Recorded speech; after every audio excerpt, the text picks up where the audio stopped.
Welcome to the Focus on Why podcast. I'm Amy Rowlandson and I ask my guests one simple question. Why? Focusing on the importance of why, I share with you the relatable, uplifting and inspiring conversations I have with people from all walks of life. This podcast will encourage you to focus on your why to enable and empower you to achieve the success you desire. Have a purpose, have a plan, focus on why. Before we start, I would like to draw your attention to what I can offer you as a master coach. I can help you to focus on your why with clarity, uniting your passion with your purpose with a plan to create the life you truly desire. Book a free 20-minute coaching call right now via calendly.com/Amy Rowlandson/call, and we can take it from there. Today on Focus on Why, I am joined by Ian Stafford. Ian, welcome. Hello, Amy. How are you? What are you up to at the moment? I'm at the specific moment I'm talking to you. It's a beautiful day. The sun is shining. I always think waking up is a really good start to the day. Can't get better than that. And I've got a full day ahead of me. I have a full week ahead of me. I have a very, very full life, actually. And I'm working very hard, but I'm lucky because I really enjoy my work. What was the Confucius quote? Of course, it was, if you enjoy your job, you never do a day's work in your life. So I'm just preparing for another big event that I'm going to be hosting and interviewing. I'm just on a bit of a fitness craze at the moment. I fluctuate, Amy, from being too busy and getting out of the groove, but I'm back in the groove now, which I'm very happy about. Losing a bit of weight, my body used to be a temple, Amy. Now it's a really battered, crumbly old church, and I'm trying to get it back to some kind of cathedral status. I'll never get there, but a little bit of rebuild would be good. So I'm doing a lot of cycling at the moment, and I've always been pretty fit. Hence all the challenges I've done and which I've written about. If I'd have put something up on LinkedIn yesterday, which is myself running in the 60 meters in a major indoor athletics meeting 20 years ago, which was live on BBC TV's Grandstand. And I put it up on LinkedIn, which created loads of mirth and merriment. But there was an underlying story behind it, which is you think you're good and then you put yourself up against the best and then you get found out. So, yeah, but it reminded me how fit I used to be. And I look, healthy in body, healthy in mind. And I need to be healthy in mind because I can't be allowed to switch off any day. It's the nature of my lifestyle and the nature of my work. I've got a massive dinner with Sir John Major, who I'm interviewing in a couple of days' time. I can't switch off on that day, can I? I have to be absolutely on the ball. But however I'm feeling before, as soon as the microphone goes in my hand and I'm addressing an audience, I very quickly fall into focus. Minds are whirring away. I have to think on the job a lot, have to be quick-witted. And for whatever reason, it seems to work until I finish and I sort of drop the mic. I wouldn't quite say rapper style. And then I'm back to normal. So that mic is almost like the Pavlovian trigger for you. Well, it didn't used to be. I mean, I've only, I've been around a long time. I'm much older than I look, Amy. I thought I'd say it before you did. I have been sort of, going all around the world interviewing people, but the live on stage element, it's only really started 10 years ago. And I'm not going to lie to you, it was quite a very, very daunting for me, even though I'm an extremely confident individual. And I remember the first year or so, I used to go and, host very raucous sporting dinners. And sometimes I was okay, sometimes I was average, and sometimes I wasn't very good. I couldn't hold an audience, couldn't hold a room, I couldn't control an audience. And I'd drive home and I'd ask myself, why on earth are you doing this? You don't need to do this. You're having a pretty successful career as a writer, as a journalist, as a broadcaster. You don't need to do this. Just stop. You're not enjoying it. But this nagging little voice in my head just says, well, you're not going to do that, Ian, because you don't do that. You don't walk away from something. You don't walk away from challenges. You just got to crack on and do it. And it's rather like if you when you learnt to drive and you kept stored in the car and you couldn't get the biting point and couldn't get the biting point, and then bang, one day you did. And from that point onwards, you never look back. Now, I don't know when it was, to be honest. I can't remember the pivotal moment when that happened. It might have been when I launched the sporting club, my own club, and I had to do it week after week after week. But at some point, it turned from being something I dreaded to something I love. And I mean, I do a lot of big events as well. I remember, well, last year I interviewed Usain Bolt on stage at the Grosvenor House, 1,200 corporate people drinking along, and I go up on stage and do a big intro speech, then welcome Usain to the stage, then I speak to Usain. The thought of doing that a few years ago, I would have had sleepless nights. But now I sort of woke up on that day and was punching the air. Couldn't wait to do it. So I'm very lucky because I really, really enjoy what I do. But I've also created the opportunity as well to do so. And what I want to pick up on is that moment where you mentioned about being found out in the 60-meter race and being up against the best. That is vulnerability at its core. Well, it is. I mean, I have to say, I'm as you get older, Amy, you at least I can only speak for myself, of course. You certainly should know a lot more about yourself when you get into your 50s than you do in your 20s and your 30s. And if you're lucky, you become comfortable in your own skin. And I am comfortable in my own skin. So, look, I was writing a book. Okay, it was nobody wants to keep reading about how good you are at everything, which, by the way, I'm not. But at sport, I was a good all-round sportsman, and I pitted myself against the best sprinters in the world. I didn't just rock up, by the way. I spent ages training, and I've done this over and over again with all sorts of sports. I've written 4 books, participatory book. Well, I've written 23 books, but I've written 4 participatory books, and I've also had a column in Esquire. And I used to get asked all the time to have these challenges. And the point wasn't to be as good as them, because I couldn't be. There's no way I could be. So it was an exercise in showing how good these people really are, and that you may be pretty good at general public level, but when exposed to the best, you're found short. So I'm not sure I was particularly vulnerable with that particular episode, because I was never going to trouble them. But it was important that I tried my hardest and I trained.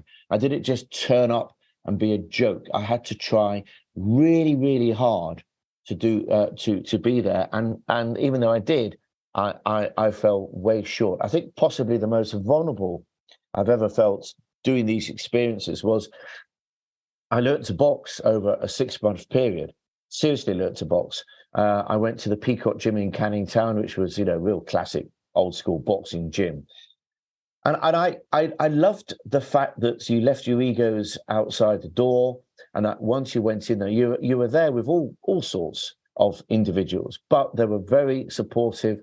And I had to go in the ring and have a little sparring session with somebody, and they all dropped their gloves, they all dropped what they were doing and watched me perform in the ring. So slightly naively, I thought, okay, I'm kind of ready now. So I flew over to Florida and did 3 rounds against a guy called Roy Jones Jr., who at the time was the world light heavyweight champion, who considered to be probably the best pound-for-pound boxer in the world. And I mean, people listening to this will go, well, of course. But I remember we circled each other like 2 gunfighters in a Western, and his gaze never left my eyes. And I thought about, well, what happens if I punch him first? Will he think, good on you, I like you, you've got some balls? Or would he just think you cheeky and start punching me? So anyway, in the end, he didn't do anything. So after about 20 seconds, I punched him. And then he started hitting me, and it was absolutely horrific. And he kept hitting me over and over and over again. And very, very quickly, I realized this is actually really, really nasty. And then I did feel vulnerable because there was absolutely nothing I could do. And I felt the full gamut of emotions, anger, fear. And the reason why he was doing it, because he thought it was a one-round fight. And at the end of the first round, he came over and said, well, you've got the heart of a lion. And I had said, Roy, it's three rounds, not one. So he had, oh, I thought it was one. That's why I started working on you. So he went back and we carried on. I guess what that does tell you is how determined I am to produce the final product. And in this case, this was the denouement of probably my best-selling book, Playgrounds of the Gods. That's not meant to be a gratuitous plug, but it is. It's well, it might even be over 1 million copies now. Last time I was told, it was in the high 900s, albeit 20 years ago, by the way. So it hasn't sold 1 million in a week. But anyway, it sold well, and I won a literary award for it as well. So as far as I was concerned, it was all about the content. That's why I was doing it. It was all about the content. And that particular book, and a lot of my, particularly the participatory books where I've pitted myself up against everybody, is I'm trying to represent everybody out of my comfort zone, facing these challenges. So all I was thinking about was the quality of the content. That was the only thing in my mind. And I guess you could say going into the ring with the best boxer in the world and being punched. I mean, there's pictures of me in the book covered in my own blood all over my face. Some people may think that really is method acting to an extreme, but it produced. I didn't want it to be seen to be a stunt. You know, I don't like to be fake about anything I do. So yes, this drive to be as good as I can be. And it's the same now with the sporting club. You know, I'm anal about everything really. If I see a typo on the website and I see it at midnight and I know it can't be changed until the morning, you know, I may not sleep. That's just the way I am. I wouldn't say I'm a perfectionist in general. You see the state of my bedroom right now, you'd probably say not. But when it comes to my work, I am. And I'm really curious about the fact that you said you left their ego outside of the door when you went into that boxing ring. Did you pick it up when you came back out? Well, it was pretty battered by the time yeah, I mean, I don't know. Define ego. Amy. You know, confidence, self-belief, arrogance. You know, where is the line? If you stand up and speak to a lot of people, as I do, you need to have confidence in what you do. If you are a salesperson, which in a way I am, I sell myself. Not only in terms of, you know, speaking engagements and TV and radio and everything else that I've done, but also in terms of my business now, the sporting club. You know, I'm the owner and the founder, and I think any company, any business, you know, the owner should be reflected. The founder, the visionary of whatever the business might be, should be reflected. My ideals, my mentality should be reflected in that. So, you know, look, you know how the world works. I'm 100% sure there are people who think I've got a big ego. That there's probably a number of people who think I'm arrogant. It's for them to say. I'm certainly going back to what I said originally. Look, Amy, I'm 59. I mean, goodness me, if you haven't found yourself when you're 59, if you don't know what you're doing when you're 59, then you're never going to know. So I'm pretty confident in my ability. I'm pretty confident also in my instinct. I've been wrong so many times, it's ridiculous. But then, I don't know. Tell me a 59-year-old who hasn't been. And certainly when it came to the sporting club, I launched a sporting club 5 years ago for nothing. Up to that point, I'd never run a business in my life. I'd never really been a grown-up, to be honest. I just sort of gone around the world interviewing famous sports, mainly famous sports stars, other people as well, but mainly famous sports stars, and sitting in the best seats in the house in sporting arenas, and having a pretty good time, I have to say. And I launched this thing 5 years ago, from absolutely nothing. I remember sitting in my initial Mayfair club with no members and no events, absolutely nothing. A lot of my private money being put into it, tumbleweed blown across the floor, and everybody without fail telling me I was an idiot, and I didn't believe them. I thought there was something there, and I backed myself.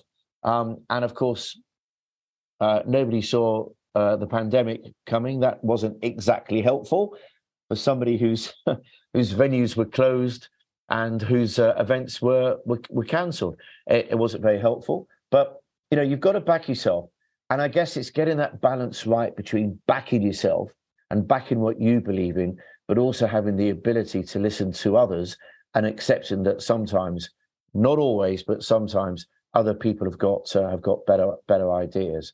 And the whole thing about the pandemic as well, I think I tell you what I am much better at now, is perspective, is recognizing what you should be stressed about and what you shouldn't be stressed about. I know it's very easy to say this, and I always say whenever I do podcasts or whenever I'm interviewed, I always stress this is just my view. I don't judge other people for how they are. But my view is perspective is a really, really important thing. And a lot of people felt sorry for me during the pandemic because it was very challenging for my business. I was getting no governmental help. But I mean, so what? Life is here to challenge you. My cousin Jo, God bless her, who was a year older than me, on the very day that lockdown was announced, she was diagnosed with motor neuron disease. On the very day, so she didn't even have 4 or 5 months to try and do a few things before it kicked in. And it took her 15 months to die. And, we don't need to go into details about how people die from motor neuron, but it's not nice. So why have I got any reason to complain at all? I'm here. It's another beautiful day in paradise. I'm alive. I have my health. I have my wealth as well. And my wealth isn't money in my bank account. My wealth is a whole lifetime of experiences and adventures and anecdotes and scrapes. If you've not got 1,000 stories to tell when you get to my age, I was going to say our age, but Amy, you're clearly 25 years younger than me. But if you get to my age and you don't have 1,000 stories to tell, then what have you been doing in your life? What have you been doing? And when my time comes, which I'm touching wood as I say this, I'm lying there and the doctor says, it won't be a priest. The doctor says, Ian, I'm afraid you've got 5 minutes left. I may not be happy about that, but I'm hoping I'll think about it for a second and think, I'm quite tired actually now, and I've sucked every last drop out of this thing called life. So, it is what it is. I've done the best. And it's that determination that you were mentioning earlier and the unraveling, the denouement of your life, that what I'm seeing here is you've talked about being in the best seat of the house. You've talked about the playground. You've talked about arenas. You've even used the temple, church, cathedral, all of these different spaces, the ring, and also the right at the beginning being in the indoor arena as well. What is it that is so special about sport for you? Well, sport is life. Sport is not a game. Sport is life. It's really important to make that point. It's not about kicking a ball or catching a ball or hitting a ball. Okay. I think sports people have got remarkable transferable skills, and I think the attributes and the ingredients that a top sports person needs to succeed are exactly the same as the rest of us. And I use sports people a lot in my events to interview, but I'm not interested in why they kicked a ball. I'm interested in the human being. And let me give you an analogy. And this, it's not an analogy, sorry. Let me tell you a true story. This is a perfect example of what I mean. So I had Sir Steve Redgrave as one of my guests. Quick aside on Sir Steve, by the way, which is why I love the man so much. I was his partner at the Henley Regatta in one of my books, and I went to see him to try and persuade him to let me be his partner. And he was injecting himself at the time because he was a diabetic, and I kind of stopped whilst in mid-sentence and kind of went, oh, sorry. And he got quite annoyed. He said, well, what's your problem? And I said, well, you're injecting yourself with insulin. He goes, and? I went, oh, well, maybe you want me out of the room. He goes, would you be like this if I twisted my ankle? I went, no. And he goes, well, what's your issue? He just, it was no issue to him. So I said to him, I want to be a partner. I'm going to train with you for a week. I'll take everything you guys throw at me. It was the Sydney Four. So it was him, Sir Matthew Pinsent, James Cracknell, and Tim Foster. And I went on saying, don't worry, I'll take everything. And he went, okay. And he's drinking a glass of water. And I said, just one thing, Steve, because I knew him. I said, look, you and me at the Henley Regatta against the world's best, we're probably not going to win. And I remember he had a mug and he slammed it down. And he's been 100% serious. And he said, I don't see why not.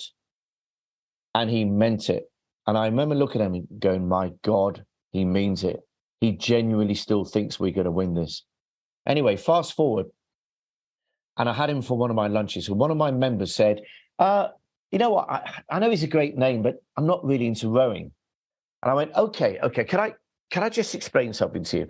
This is a man who won 5 Olympic gold medals over a 20-year period, over 5 separate Olympics. And he was 40 years old when he won his last one in one of the most grueling sports you can play, and he earns hardly any money for doing so. And the chap said, yeah, I know, it's really good, it's really impressive, but it's still rowing. And I said, but it's not, my friend, because for 15 of those 20 years, he had Crohn's disease, he had colitis, and he had type A diabetes.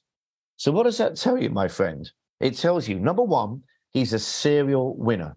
Number two, that whatever, number two was he had built up a no excuses environment. Because I don't know any CEOs who particularly want their employees to come to them and say, oh, sorry, I couldn't do it. Not really interested. And number three is he built up a no excuses environment. So whatever's thrown at him, and in his case, everything, absolutely everything, he found a way. And I said to him, are you telling me that's about rowing? Because I'm telling you that's about life. And he went, oh, yeah, I see what you mean. And he came along, he took 3 clients with him. And in the corner of my eye, I could see he was making copious notes as Steve and I were talking. And at the end, he came up to me and he said, that's one of the most inspiring afternoons I've ever had. And I went, there we go. That's what I'm talking about. So, sport and the difference between sports stars and, say, Jim Bloggs, who created this now multinational company from absolutely nothing and built it up to an amazing level. Amazing, fantastic, huge respect. But we haven't followed your story. We haven't seen it, whereas we have for these sports stars. And as a result, their so-called failures, when they are literally on the canvas, are magnified, and so are their successes. And that is why sports is so great and creates so many analogies.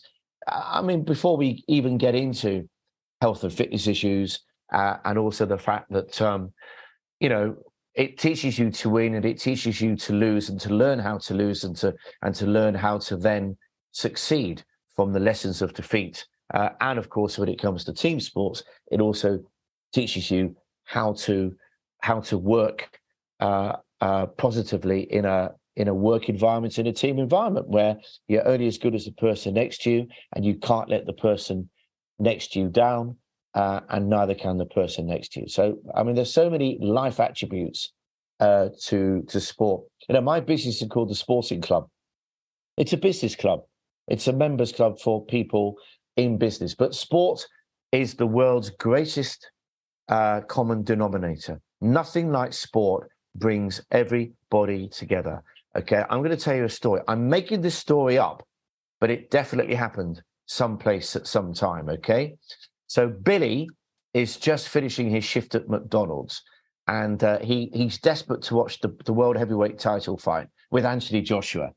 And 2 doors along, there's a pub that is showing it on the screen. So he goes next door, he sits on the stool at the bar where the TV is and buys himself a bottle of Budweiser. Meanwhile, Charles, who's the 55-year-old company owner, is driving around in his Rolls Royce, and he's a massive boxing fight, and he realizes he can't get home in time to watch the fight. And he suddenly sees a big screen in this pub. So he goes, fantastic. So he pulls over, goes in the pub, and there's only 1 seat available. It's next to Billy. So he sits down next to Billy, orders his Hendrix and Fever Tree. Billy's having his bottle of Bud. Billy's on £15 an hour. Charles is on, £400,000 a year. Anthony Joshua knocks the guy out, and the 2 of them are hugging each other. Now, what else brings Charles and Billy together like sport? Maybe music, but in general, to that extent, that's what sport does. So sport is not the games room. Sport is life. Sport injects so much happiness. When the England team, or any team from any country, wins something big, productivity goes up in business, in industry. It's life is a journey. Life is a battle. It's been a particularly hard few years around the world and in this country, and it's still far from perfect. And yet sport puts a spring into everybody's step. I love that you use Sir Steve Redgrave as your hero, or not even a hero, but is my hero. Well, there's many of them.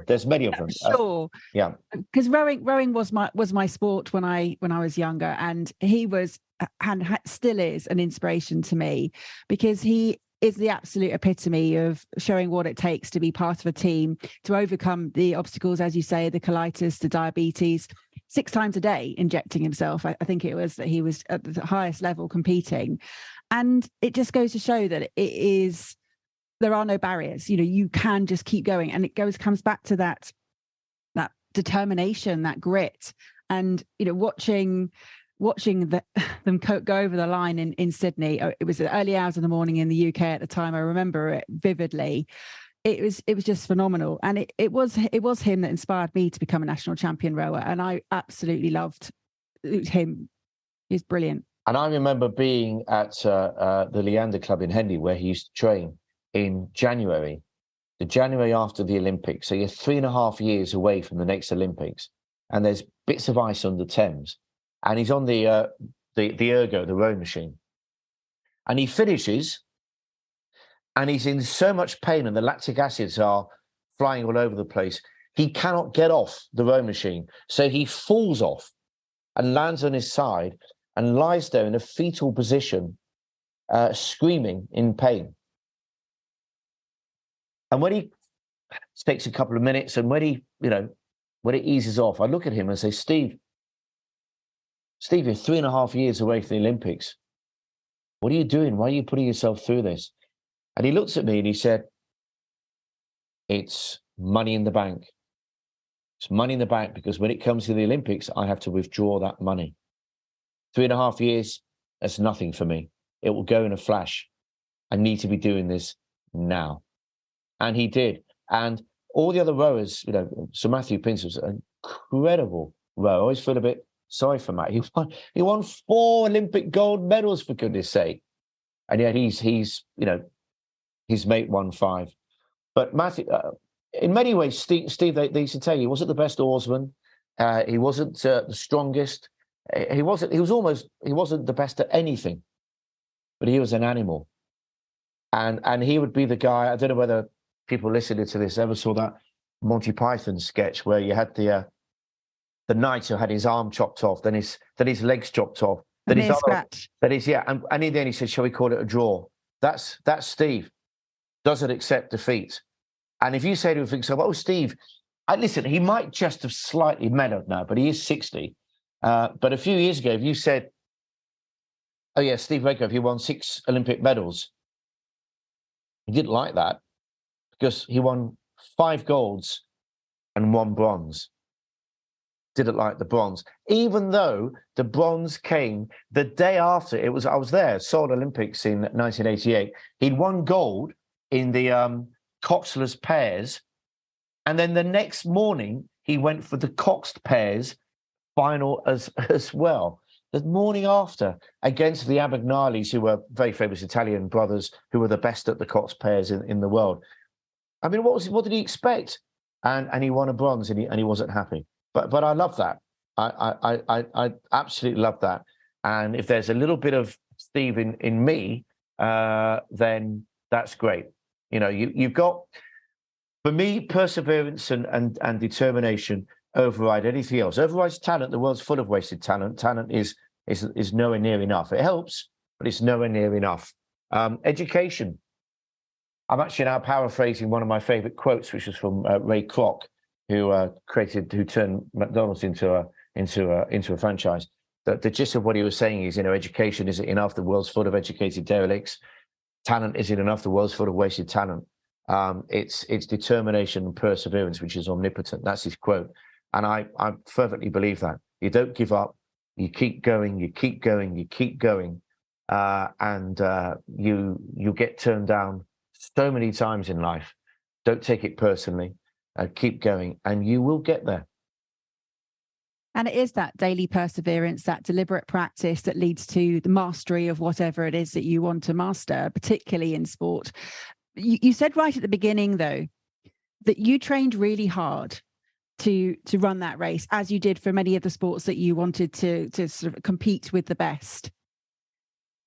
The difference between where you were and where they were, what was the difference there? Oh, it was as big as you can get. It was bigger than you being the best at school and the person who was terrible at school and didn't even want to come out onto the playing field. It was embarrassingly different, and that was one of the reasons why I wrote those books, to prove to people like me who were good at sport. I was in the school first team for everything, county, etc. So, you know, I represented everybody who sits at home with a bottle of beer in their hand, shouting at the TV because somebody missed an open goal or somebody, you know, dropped a catch or whatever it was, to prove actually no, you couldn't do that, and that the gulf between you, very good sports person at public level, and the best is too wide. The only thing I will say is, I had to be quite good in order to, you know, for example, I went down to South Africa and spent a week full training with the Springboks, South African rugby team. Now, it's not going to work if I was a joke, if I couldn't play rugby. I had to be seen to play rugby. I also joined the Leicester Tigers and actually played just over 15 minutes for them against Ulster. It was a pre-season friendly. But again, I had to be good enough to be able to run, you know, to play the game alongside these people. Now, I was the worst on the pitch by a mile, but I wasn't a clown. If I was a clown, it wouldn't have worked.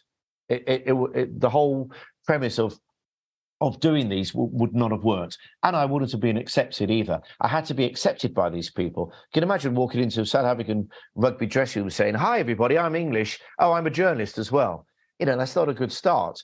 So I had to learn to put my head down for a couple of days so that they could see that I was serious, and I was prepared to take a few hits as well. I mean, I've been beaten up all my life. I've signed so many waivers over the years, waivers that basically say, just to be clear, if you die, it's not our fault. You know, I've done the Cresta Run. I've gone bull running in Pamplona. You know, I was a professional wrestler. I've done all these things that I've had to. I've raced a Formula One car. It's endless. I've signed so many waivers. But you know what? It's called living, isn't it? The greatest danger in life is never to experience any danger. And I think you have to put yourself out there, A, because it gets the respect of the people I did it with, and B, it's not shortchanging the public. You're busting your balls to prove a point, and that's why I did it.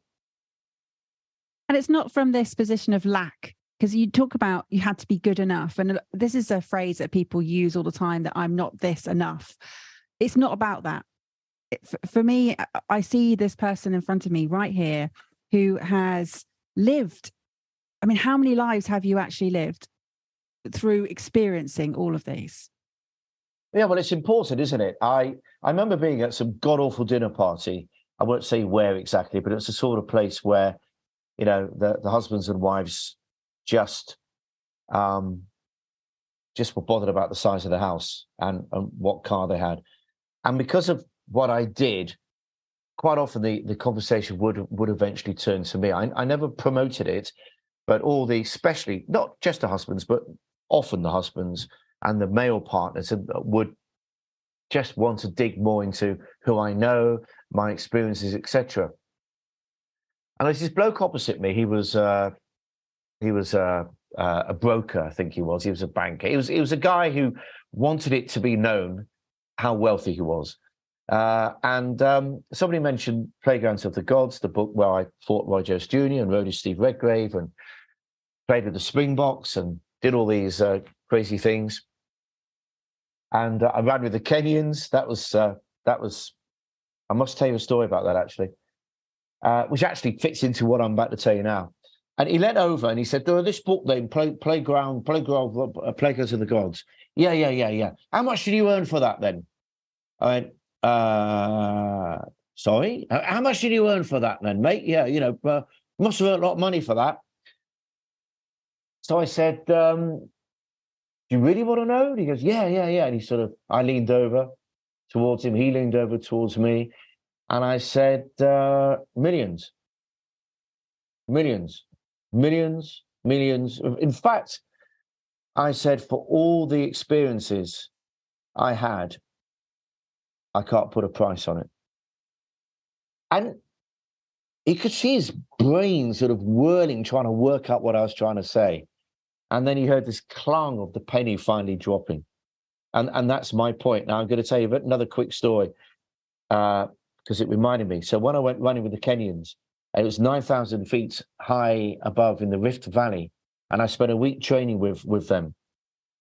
Lovely, beautiful people. You talk about stresses in the world, in perspective. So there I am training with them. And at the end of the week, I'm in the Kenyan national trials for the 3,000 meter steeplechase. And we're in this ramshackle stadium, 15,000 locals there in Eldoret. I'll tell you how ramshackle it was. There were cows and sheep grazing in the middle whilst we're running about. And it was something, it's in the book, there were basically two white guys in the whole stadium, me and this Irish priest called Brother Colum, who was well known in those areas for being a coach of all the athletes. And he was there with his mule and me. And so we started, and I'd obviously trained hard for this. And for the first 200 meters, I was sprinting, and my other 7 runners were jogging languidly. And after 200 meters, I realized if I carry on like this, I'm going to blow up. So I said, I'm going to have to get back to a pace that I'm used to. So I got back to a pace I was used to, and they shot away. And what it meant was, with 2 laps to go, because it's 7.5 laps, 2 laps to go, everybody else had finished. It was just me. And they were all chanting, they were laughing, they were applauding. They're going, Mzungu, Mzungu, Mzungu, which is Swahili for white guy. I fell into the water jump. It was a really high hurdle, and I tripped and I fell in. Oh my goodness, laughter, joy, etc. And I didn't really care whether they were laughing with me or laughing at me. It didn't matter. It was, even though I was terribly shown up, it was a joyous occasion. Anyway, at the end, an old man came up to me, and I thought, I recognize you from somewhere. And it was Kip Keino. Kip Keino, the man who won Olympic gold in 68 in Mexico and 72 in Munich, the godfather of African long-distance running. Kip Keino opened the door for the Kenyans, for the Ethiopians, and everybody else. He is a god in Kenya. And he came up to me and he said, look, I'd like you to come and visit me tomorrow. And I went, no, of course, I'm writing a book. So of course, I'm going to say, yes, of course, I'd love to. So the next day I went to see him, and he actually ran an orphanage. So, there were hundreds of children there. And he took me into his living room, and he gave me a very cheap African water carrier, a gourd, sort of aubergine-shaped water gourd, which, by the way, if you go into the street markets in Africa, cost about £2 to buy. And he gave it to me. And I said, why are you giving me this? He said, this is your prize. This is your prize. I said, well, why? Why do I deserve a prize? And he said, because you entertained me. You made me laugh. And I went, okay, I'm not sure that was my plan, to make people laugh. And he said, but more importantly, he said, you finished. You finished. You could have just stopped. The race was over. Everybody else had finished, but you finished. And I really liked that. And so this is me showing respect to you by giving you this. I always get quite emotional when I tell this story. Now, it's you could buy it for £2 in a market. So it's worth nothing. But to me, it's worth everything. Worth everything. And if I had a fire in my house, that would be one of the first things I would say. And it goes back to the Oscar Wilde quote about knowing the price of everything, the value of nothing. And that kind of sums up the conversation here, the priceless element that sport brings to the each and every person, in terms of it does entertain us. It does bring that element of seeing other people achieve and finish, and the perseverance they go through. It gives us hope. It gives us, we do respect that. And we know that we can't perform to that level, but for some reason, we get that huge amount of fulfillment from being part of the journey, from seeing that happen.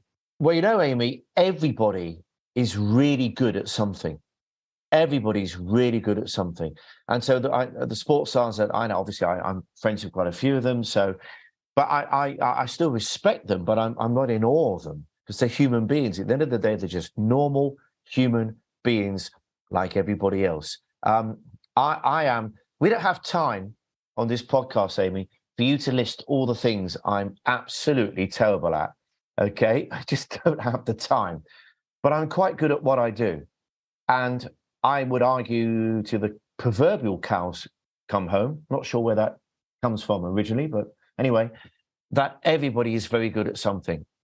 If you're lucky, or if you try really hard and go through so many experiences until you find it, you might just find what you're good at. And if you can find what you're good at, go for it. I made a big mistake, but a really useful mistake very early on in my adulthood, where I wanted to be a journalist all my teens. My mother was a journalist in Fleet Street in the 60s, at a time when you hardly had any female journalists at all. And I really wanted to be a journalist. But I was at King's College, London, reading history. And I was pretty penniless. I sort of came down to London, and it was like, wow, I've arrived, the big lights, this is amazing. And of course, I spent very quickly the very meager student grant that I had. So I was fairly penniless, to the point where I actually became a busker. There's an example. I was a busker, and I wasn't very good, but I could play anything with 3 chords, and I used to sing popular songs. And there's just somebody down the subway who was brilliant, played violin, fantastic, but she sort of, didn't particularly play recognizable stuff. And I did 3-4 chord strumming Beatles and Simon and Garfunkel and Rolling Stones, and I got £30 a day doing it, which at the time used to keep me tiding me over. And the old ladies used to go, "Oh, you got a lovely voice." And then the kids at end of school used to throw gobstoppers into my tin. And then the winos, because there were quite a few around there, the Elephant and Castle, used to put half drunk cans of Tennant Super Extra into my tin, which was a lovely gesture. But anyway, so I used to do that. But anyway, going back to my story, I was penniless, and then the university milk round where companies came round and interviewed people at the so-called better universities. And in a moment of madness, because I had no money, I signed up to be a marketing executive for United Biscuits, who are a very, very big company. And they got me for £14,000 and a Ford Escort. And this was in 1985. And it took me 2 months to realize, what the hell are you doing? I never wanted to do this. I wanted to be a writer. I wanted to be a journalist. And you literally turn your back on this for bloody Ford Escort and £14,000. And I quit, and I had absolutely nothing. And there's a magazine, there's a sports magazine called Sports Week, which was a Robert Maxwell production. And I had absolutely no right to write for it, because it was well-known Fleet Street national sports journalists who were writing for it. And I wrote a letter to the editor and heard nothing, and I wrote another letter. I wrote 12 letters, and the 12th time I got a reply, which was a very, very nice way of telling me to, go off, bleep off. So I then phoned up his office and got lucky, but I created the luck because I made the phone call, spoke to a Welsh guy there, and I said, I want you to tell me everything about the editor. So he told me, and then I said, right, put me over to him. And he put me over to him, and I said, hi, Roger, this is Ian. Who? The guy who's, oh, yeah, what do you want? Why are you on the phone? How did you find me? I said, well, that doesn't matter. What matters is that you and I have a lot in common. And he went, how do you mean? And then it went through, well, we're both history graduates. You went to Warwick. I went to King's. We both did this. We both played for university first teams at rugby. And you live in Kingston upon Thames. My auntie lives in Kingston upon. I went on, bang, bang, bang. I went, and I said, it just so happens, Roger, I have got a meeting tomorrow in the building directly opposite your office, which wasn't exactly true. And for the sake of 5 minutes, and he's like, yeah, okay, 5 minutes, just pop in and say hello. So the next day I went to see him for 5 minutes, and an hour later he offered me a job, which was absolute lowest of the low, by the way. It was gopher, it was teas, it was photocopying, whatever. But my foot was in the door. And then it carried on from there. And the point of that whole story was, by going for that job with the car, I went for the so-called reward at the end. At the beginning of the equation. And what I learned very early in my life is that the equation, for it to work, the equation goes like this. Try and do what you really want to do. I'm not saying it's that easy, but if you can, try and do what you really want to do. And if you do what you really want to do, the chances are you're going to be good at it because you really want to do it. And if you're good at it, you get rewarded for it. Whatever your definition of reward is, and I think we've just gone over my definition of reward, but the reward comes at the end of that equation, not at the start of that equation. And I learnt that very, very early on. It was a great life lesson for me. And on that note of priceless perseverance, which has been the overriding theme throughout, how would people reach out to you, Ian? What's the best way for them to connect with you? Well, I'm all over LinkedIn. You can't miss me on LinkedIn. You'll find me there. There's probably there are more than one Ian Staffords, but I think there's only one ginger Ian Stafford at the moment. We're a rare race, and obviously we're coming to the summer now. So do think about us gingers. The sun's coming out. It's tough for us. So I'm all over LinkedIn. I'm on Twitter at Ian Staffs. I'm on Instagram, Ian Stafford. I'm even on TikTok now. I said I wouldn't be on TikTok 2 years ago, but that's just me being an ignorant old idiot. Like all these social platforms, they start one way and then they evolve very quickly. So I'm also on TikTok. You'll find me there. And you can get me on Ian at the Sporting Club. Do have a look at the Sporting Club website. It will show you all the venues that our members hang out in to work and to chill and to meet fellow members. Look at our events page. Last year we did this with Sugar Ray Leonard and Sir Jeff Hurst and Damon Hill and Dan Carter, Conor Montgomery. We've got John Barnes coming up and Dame Kelly Holmes. What a story Dame Kelly has.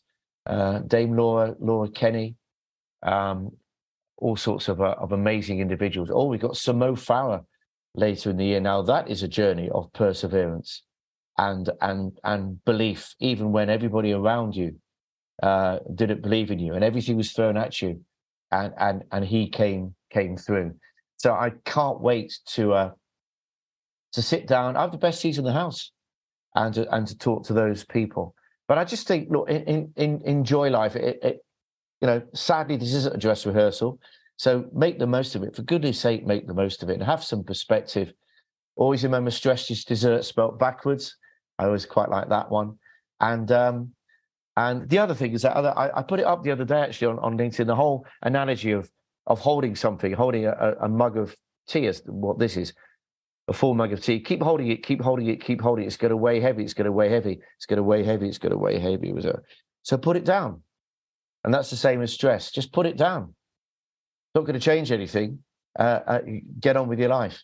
And just enjoy yourself if you can. I try really hard to enjoy myself. If you can go to bed every night and you've had one belly laugh and you've hopefully helped somebody as well, costs nothing to help somebody. So if you've helped somebody, you've had a belly laugh, I think that's a good day. This sounds like a great day. And what you've shared today, from my perspective, is that grit is at the core of, combined with passion and perseverance, it really is the route to having a great life and a fulfilled life. And you've definitely illustrated that across many of the stories you shared. So thank you so much, Ian. It's been an absolute pleasure. Can I make one final point? I would love you to. Thank you. I just want to make one final point.